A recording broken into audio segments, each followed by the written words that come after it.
મિત્રો, ન્યૂઝ 7 ઇન્ડિયામાં આપ સૌનું હાર્દિક સ્વાગત છે। ભાવનગરના કુંભારવાડા મોતી તળાવ વિસ્તારમાં ત્રીજે દિવસે પણ મહાનગરપાલિકાનું દબાણ દ્વારા ડિમોલિશનનું કામ ચાલુ। ભાવનગર કુંભારવાડા મોતી તળાવ વિસ્તારમાં ભાવનગરના દબાણ સેલ દ્વારા ત્રીજે દિવસે પણ ડિમોલિશનનું કામ કરવામાં આવ્યું।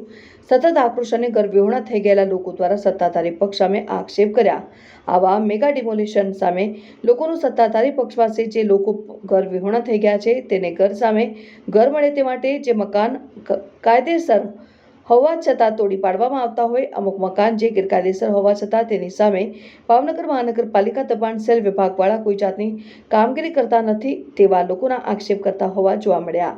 Bureau chief Parmar Bhagirathsinh, news 7 India. Chetnaba, કયો વિસ્તાર છે ને શું પ્રશ્ન છે? આપણે સિંહા કોલોની નગર મફતનગર છે તો ને અમારા બધાયના ઝુંપડપટ્ટી મકાન હતા તો બધાય પાડી દીધા।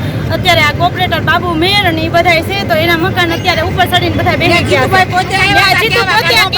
બરોબર, તો અત્યારે જીતુભાઈ ક્યાં હોઈ ગયો?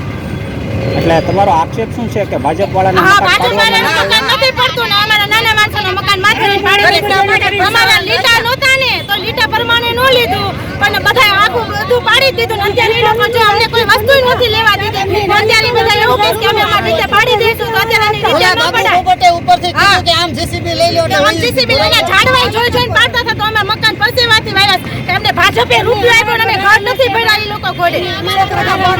અત્યારે તમે કઈ જગ્યાએ જઈ રહ્યા છો? અમે અત્યારે આવડા છે ને બોલો છે ને એની પાસે